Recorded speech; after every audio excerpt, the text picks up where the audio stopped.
আজকে আমাদের ৯ নং ক্লাস শুরু হচ্ছে। স্যার আলোচ্য বিষয় হলো যে প্রেজেন্ট কন্টিনিউয়াস টেন্সকে নেগেটিভ নেগেটিভ মানে নাবোধক করা আর কি। প্রেজেন্ট কন্টিনিউয়াস টেন্স মানে কি? চলমান বর্তমান কাল। প্রেজেন্ট মানে বর্তমান, কন্টিনিউয়াস মানে হলো চলমান, কন্টিনিউ থেকে আর কি, কন্টিনিউয়াস চলমান। টেন্স শব্দের অর্থ হলো কাল। তাহলে বলতে পারি প্রেজেন্ট কন্টিনিউয়াস টেন্স, চলমান বর্তমান কাল। যদিও আমরা কন্টিনিউ বলি, তবে এখানে সি আছে, সি এর উচ্চারণটা এক্সপিরেশন, মানে মুখ থেকে অতিরিক্ত বাতাস বের হবে, এই হিসাবে হয়ে যাবে যে খন্টি খন্টি, এইরকম উচ্চারণটা হবে আর কি। Present continuous tense negative, negative মানে নাবোধক। তাহলে চলমান বর্তমান কালকে আপনি কিভাবে নাবোধক করবেন, এই নিয়মটা নিয়ে আলোচনা করা হবে এখানে ইনশাআল্লাহ। যারা আরবি পারেন আরবিতে বলতে পারেন নফি ফেলে মুজারে ইস্তিমরারি মারুফ। আচ্ছা, এটার গঠন প্রণালী।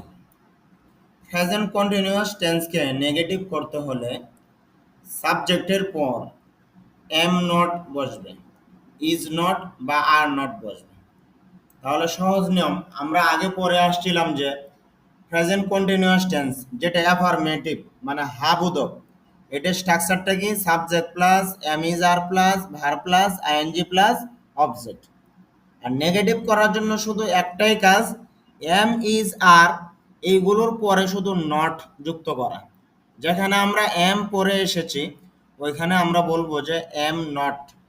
যেখানে আমরা ইজ পরে এসেছি ওইখানে আমরা বলবো ইজ নট। যেখানে আমরা আর পরে এসেছি ওইখানে আমরা বলবো আর নট। আর বাকি যে অংশ ওই রকমই থাকবে, মানে এই অ্যাফার্মেটিভ হাবোধক যেটা পরে আসছে আমরা ৮ নং ক্লাসে, সেম ওই সিস্টেমে থাকবে, আর কোনো পরিবর্তন নেই। শুধু পরিবর্তন হচ্ছে যে এম ইজ আর এইগুলোর পরে শুধু নট যুক্ত হয়েছে, এতটুকু বসাতে হয়। ও ভি ওয়ান মানে ভার্বের ওয়ান ১ নম্বর রূপের সাথে আইএনজি বসাতে হয় এবং বাক্যটির বাকি অংশ বসে। তবে এখানে একটা কথা মনে রাখতে হবে যে আমরা এম নট এইভাবেও বলতে পারি, তবে এটাকে যদি আমরা আরো তাড়াতাড়ি করে বলতে চাই তাহলে আমরা এম নট না বলে আমরা বলতে পারি এইন্ট। এম নটকে আপনি সংক্ষিপ্তভাবে এইন্ট বলতে পারেন। ইজ নট আমরা পরে এসেছি, ইজ নট এইভাবেও বলতে পারি। আর যদি আমরা বলি না আরো শর্ট তাড়াতাড়ি করে বলতে চাই তাহলে বলবো ইজন্ট। ইজন্ট, অনেকে ইজেন্ট বলে, জেন্ট না, ইজন্ট। এরপরে আমরা আর নট পড়েছি, আর নটকে আমরা বলতে পারি আর্নড। তাহলে আবারও খেয়াল করেন যে উল্লেখ্য এম নটকে সংক্ষেপে এইন্ট, ইজ নটকে সংক্ষেপে ইজন্ট এবং আর নটকে সংক্ষেপে আর্নড বলা যায়। তাহলে এইভাবে আমরা বলতে পারি। এইভাবে বললে কি হয়, স্পোকেন ইংলিশে অর্থাৎ ইংলিশে যখন আপনি কথা বলতে চান তখন আপনি শর্ট ফর্ম ব্যবহার করবেন, সংক্ষিপ্ত রূপ ব্যবহার করবেন, তাহলে সবথেকে ভালো হয়। আবার ফ্রি হ্যান্ড রাইটিং, আপনি যদি এই বইয়ের মধ্যে বা পরীক্ষার খাতায় বিভিন্ন স্থানে যদি লেখেন যে ফ্রি হ্যান্ড রাইটিং হিসাবে, কম্পোজিশন হিসাবে যখন লিখেন তখন ওইখানে আর সংক্ষিপ্ত রূপ ব্যবহার করা যাবে না, ওইখানে ফুল রূপটাই ব্যবহার করা উত্তম আর কি। তাহলে চেষ্টা করবেন স্পোকেন ইংলিশে যখন আপনারা ইংলিশে কথা বলবেন তখন চেষ্টা করবেন সংক্ষিপ্ত রূপ ব্যবহার করার জন্য। আর যখন খাতায় লিখবেন, পরীক্ষার খাতায় বা বিভিন্ন স্থানে লিখবেন তখন চেষ্টা করবেন ফুল রূপটা লেখার জন্য। এম নটই লিখবেন, ইজ নট লিখবেন, আর নট লিখবেন। আর যখন কথা বলবেন তখন এম নট না বলে চেষ্টা করবেন এইন্ট বলার জন্য, ইজ নট না বলে চেষ্টা করবেন ইজন্ট বলার জন্য, আর নট না বলে চেষ্টা করবেন আর্নট বলার জন্য। তাহলে এক কথায় আমরা বুঝতে পারলাম স্পোকেন ইংলিশে আমরা এইন্ট, ইজন্ট, আর্নট বলতে পারি, আর ফ্রি হ্যান্ড রাইটিংয়ে আমরা বলতে পারি am not, is not, are not, এভাবে বলতে পারি। তারপরে খেয়াল করেন যে তার স্ট্রাকচার, গঠন প্রণালী, এটা কিভাবে গঠন হয় এটা এখানে দেওয়া আছে। সর্বপ্রথম সাবজেক্ট বসবে, সাবজেক্টের পরে am not, is not, are not, এভাবে বলতে পারেন, অথবা বলতে পারেন এন্ট, ইজন্ট, আর্নড, এভাবেও বলতে পারেন। তারপরে V1 বসবে, V1 এর সাথেই যুক্ত হবে আইএনজি। তারপর অবজেক্ট বা বাকি অংশ, কমপ্লিমেন্ট যাই হয় বাকি অংশ বসবে আর কি। তাহলে এই অনুযায়ী আমরা এখন বাক্য শিখি, 30টি বাক্য শিখব। সর্বপ্রথম বসবে হলো সাবজেক্ট, এই জন্য আমি এখানে সাবজেক্ট নিলাম আই। আর আমরা জানি আই এর পরে এম বসে, আর এম যেহেতু বসে এম এর সাথে নট হবে, তাই আই এম নট, এভাবে আমরা বলতে পারি। তবে সংক্ষেপে আমরা বলতে পারি এন্ট। তাহলে আমরা সর্বপ্রথম পাইলাম সাবজেক্ট, তারপরে এন্ড পাইলাম। এম নট ও বলতে পারি বা এন্ড বলতে পারি। যেহেতু এখানে তিনটা অপশন আছে যে am not, is not, are not, তিনটে যে কোনো একটা, এই হিসাবে আমি এম নটটা বসিয়ে দিলাম, কারণ আই এর পরে এম বসে, এই হিসাবে এম নট। আর এম নটটাকে সংক্ষেপে বলা যায় এন্ড। তারপরে খেয়াল করেন V1 বসবে, তাহলে I ant go, R V1 এর সাথে যুক্ত হবে আইএনজি, এই জন্য গো থেকে হয়ে গেছে গোয়িং, তাহলে হবে আই এন্ট গোয়িং, আমি যাচ্ছি। এই পর্যন্ত পাইলাম। তারপর হলো object, I ant going outside, আমি বাহিরে যাচ্ছি না। আগেরটা ছিল আপনি যদি বলেন যে আমি বাহিরে যাচ্ছি, তাহলে ইংলিশটা হবে আই অ্যাম গোয়িং আউটসাইড, এটা বলতে পারেন। আর যদি বলেন যে আমি বাহিরে যাচ্ছি না, শুধু এন্ড যুক্ত হয়েছে নেগেটিভের জন্য। তারপরে খেয়াল করেন I ant finishing my work, আমি আমার কাজ শেষ করছি না। I ant making any mistakes, আমি কোনো ভুল করছি না। আই এন্ট বাইং, বাই হলো কোনো কিছু কেনা বা ক্রয় করা আর কি। আই এন্ট বাইং, আমি কিনছি না, আমি ক্রয় করছি না। এনিথিং, কিছু। টুডে, আজকে। I ant buying anything today, আমি আজ কিছু কিনছি না। আই এন্ট স্লিপিং, আমি ঘুমাচ্ছি না। নাও, এখন। আই এন্ট স্লিপিং নাও, আমি এখন ঘুমাচ্ছি না। আচ্ছা, আমরা জানি আই এর পরে এম বসে, আর এটা যেহেতু নেগেটিভ এই জন্য নট যুক্ত হবে, তাহলে আই এর পরে এম নট হবে। আর এম নটকে সংক্ষেপে বলা যায় এন্ট, এন্ট। এরপরে আমরা জানি যে এখানে উই হবে, অর্থাৎ বহুবচন হবে, ওইখানে আর বসে, আর আর এর সাথে নট যুক্ত হবে যেহেতু নেগেটিভ। তাহলে আমরা বলতে পারি we are not, we are not. আর এটাকে যদি আমরা সংক্ষেপে বলি তাহলে বলতে পারি আর্নড। তাহলে উই আর্নড অ্যাটেন্ডিং, অ্যাটেন্ড শব্দের অর্থ হলো উপস্থিত থাকা, উপস্থিত হওয়া, আর অ্যাটেন্ডের সাথেই যুক্ত হয়ে যাবে আইএনজি। উই আর্নড অ্যাটেন্ডিং, আমরা উপস্থিত হচ্ছি না। দ্য মিটিং, মিটিংয়ে। We earned attending the meeting, আমরা মিটিংয়ে উপস্থিত হচ্ছি না। We earned discussing the topic, আমরা বিষয়টি নিয়ে আলোচনা করছি না। We earned playing in the field, আমরা মাঠে খেলছি না। We earned preparing for the test, আমরা পরীক্ষার জন্য প্রস্তুতি নিচ্ছি না। উই আর্নড প্রিপেয়ারিং, আমরা প্রস্তুতি নিচ্ছি না। ফর দ্য টেস্ট, পরীক্ষার জন্য। ইউ, আমরা জানি ইউ এর পরও আর বসে, আর যেহেতু নেগেটিভ এই জন্য নট যুক্ত হবে। ইউ আর নট, আর নটকে সংক্ষিপ্ত আন্ট বলা যায়, এই হিসাবে আন্ট বললাম। ইউ আর টেকিং, তুমি নিচ্ছ না।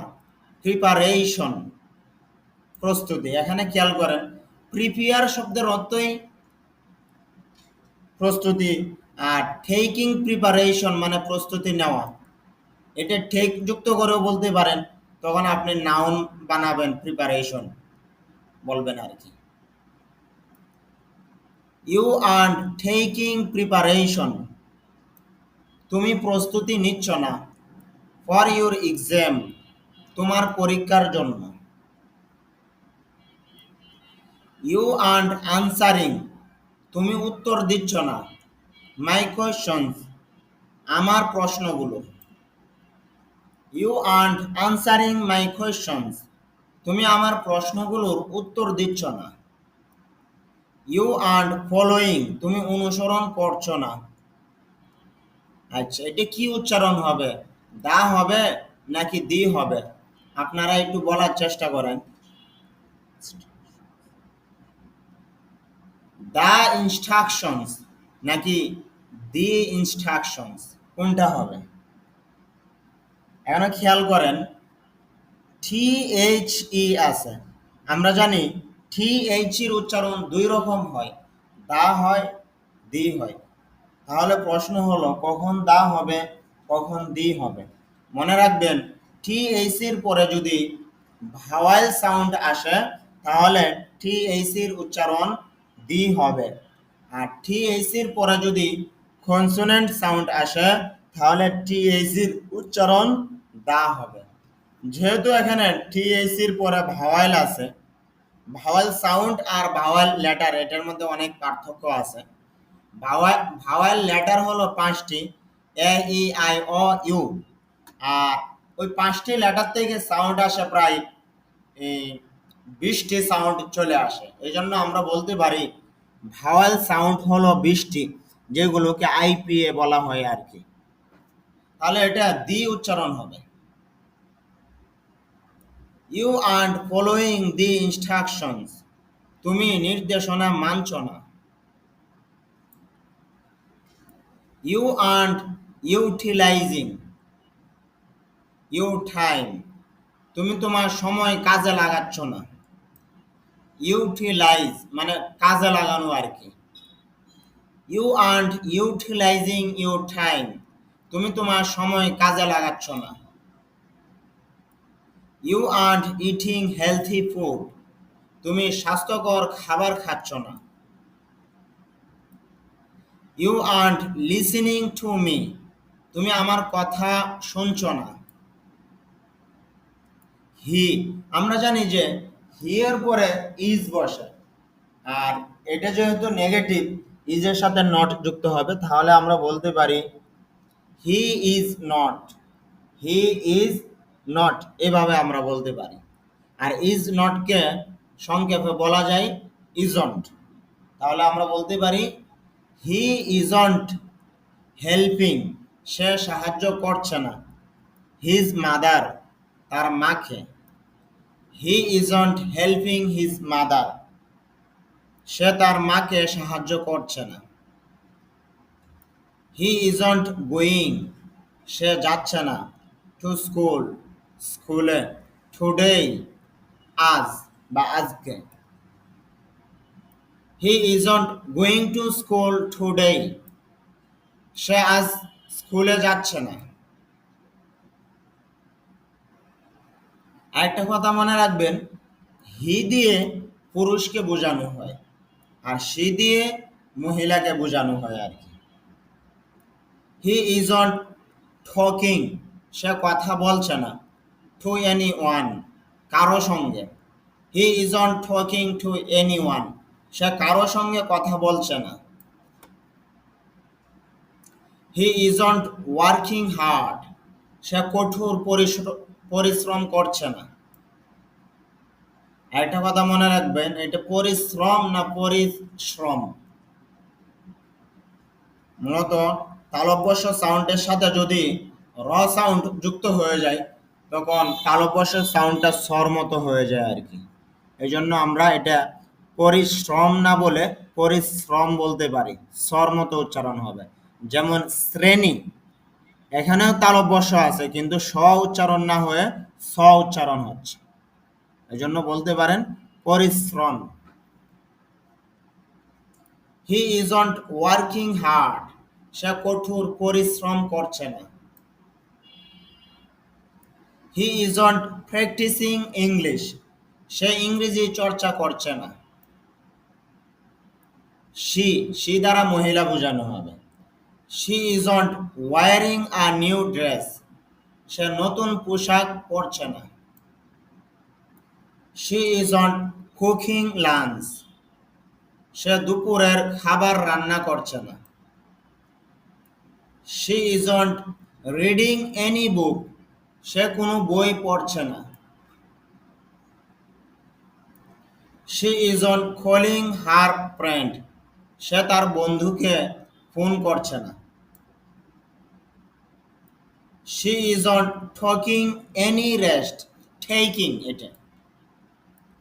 She isn't taking any rest, সে কোনো পরিশ্রম নিচ্ছে না।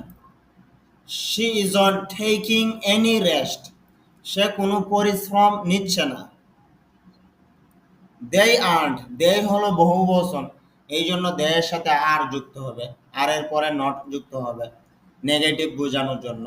দে আর নট, আর নটকে সংক্ষেপে আমরা বলতে পারি আর্নড বলতে পারি, তবে এখানে একটু দীর্ঘ উচ্চারণ হবে, একটু দীর্ঘ হবে। They aren't, they aren't coming, তারা আসছে না। টু আওয়ার হাউস, আমাদের বাড়িতে, আমাদের বাসায়। They aren't coming to our house, তারা আমাদের বাসায় আসছে না। দে আর্নড স্টাডিং, তারা পড়াশোনা করছে না। ফর দি এক্সাম, পরীক্ষার জন্য। They aren't studying for the exam, তারা পরীক্ষার জন্য পড়াশোনা করছে না। দে আর্নড প্লেয়িং, তারা খেলছে না। আউটসাইড, বাহিরে। দে আর্নড প্লেয়িং আউটসাইড, তারা বাহিরে খেলছে না। ড্রাইভার্স, চালকরা, এটা হলো বহুবচন। আর্নড ফলোয়িং, মানছে না। ড্রাইভার্স আর্নড ফলোয়িং, ড্রাইভাররা, চালকরা মানছে না, অনুসরণ করছে না। এনি ট্রাফিক রুলস, কোনো ট্রাফিক নিয়ম, ট্রাফিক আইন ইত্যাদি আর কি। Drivers aren't following any traffic rules, চালকরা কোনো ট্রাফিক আইন মানছে না। দে আর্নড ব্রিং, এটা ছিল ব্রিং, একটা কথা মনে রাখবেন, ব্রিং এটা হলো V1, VRING, ব্রিং, এটাই একটা মেইন ভার্ব। এটা মনে রাখবেন না যে BR হলো ভার্ব, ING যুক্ত হয়েছে, এটা ভুল। BRIING, এটা হলো V1, আর ওইটার সাথে আবার ING যুক্ত হবে, তাহলে ব্রিং থেকে হয়ে গেল ব্রিং ইং। দে আর ব্রিং, ব্রিং মানে কোনো কিছু নিয়ে আসা আর কি।